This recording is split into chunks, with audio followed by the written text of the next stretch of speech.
Wait, shut the hell up. Global climate change. Global change has been a controversial topic from the minute scientists introduced it to the public almost 20 years ago. Constant speculation as to what the cause of global warming changes spreads all across the world and is nonstop. Shockingly enough, scientists have recently stopped looking for a solution to this problem because, unfortunately, a solution is no longer practical. The grim truth is there is no longer a solution to stop this global change. There are only methods to cope with it. No one is realizing this more than farmers.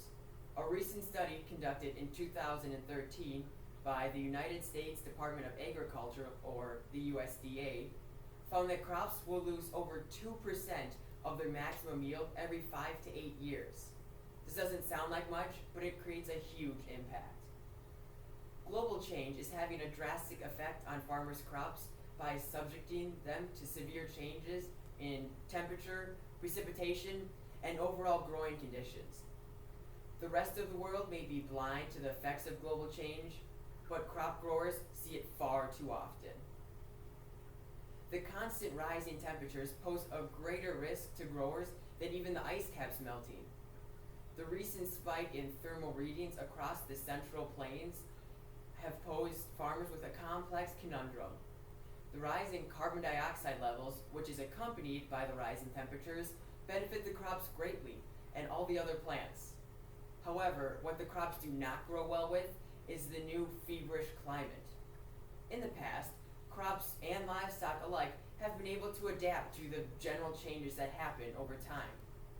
Now, since the global climate change has spiked recently, there's more severe crop damages year and year, and the crops are unable to adapt. What amplifies this problem is that all of the annoying weeds and pests that farmers try so rigorously to kill love the hot weather. Weeds do the most damage to the crops in the middle of the summer when the crops and soybeans are in the need of optimal growing conditions. The weeds infiltrate every square inch of a farmer's field and prosper because of the heat and steal precious water away from the surrounding crops. The result is a stunted and weak crop because of the intense heat and lack of water. The trend of increasing warming climate shows no signs of stopping either. A graph created by the National Oceanographic and Atmospheric Administration displayed in 2014 that the average temperatures in the United States are rising, and currently the readings are 3 degrees Fahrenheit above normal average. This is an astonishing temperature because the normal rate for warming usually ranges from 0.3 to 0.6 degrees Fahrenheit. Farmers can take certain measures to combat these weeds, but this all ultimately leads to more and more money the grower is spending on a crop that they're already losing a bunch of money on. But what poses an even greater threat to the crops is the lack of water. Similar to this conundrum, as the heat increases, the precipitation decreases.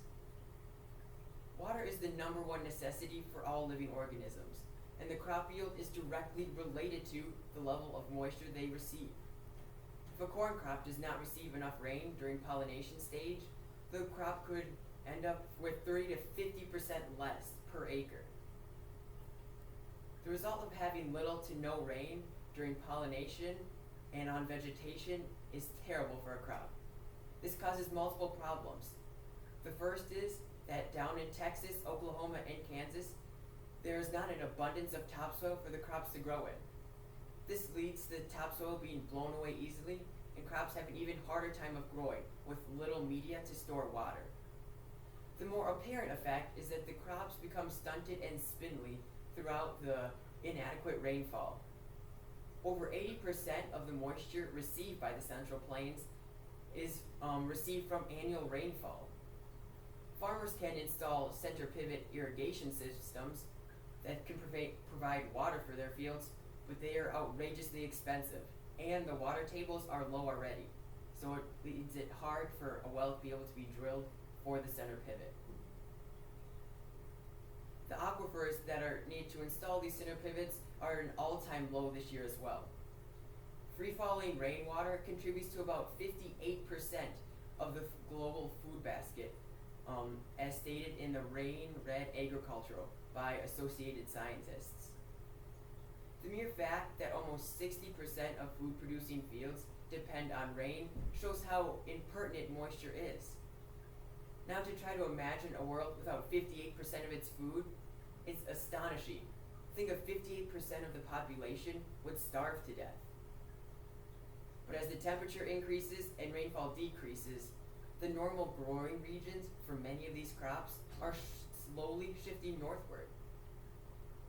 The Star Tribune interviewed farmer Joe Wilkinson about his corn growing experience after yet another unsuccessful year. Wilkinson stated that he can no longer grow a profitable corn crop in his fields. The growing season in Dodge City, Kansas has become far too hot and dry for corn and soybeans. The town's records show that the town has been growing corn since 1937. Therefore, it should come to no surprise when the crop growers all across Kansas and Oklahoma are struggling through the transition of growing different crops. Farmers from the northern part of the nation are thrilled with this increase of temperature, though. North Dakota farmers have been limited to only growing wheat and varieties of wheat since the 1800s. But now, crop producers have been able to grow corn and soybeans due to the increase in temperature. This rise in humidity, temperature, and precipitation has adverse effects for the wheat crop.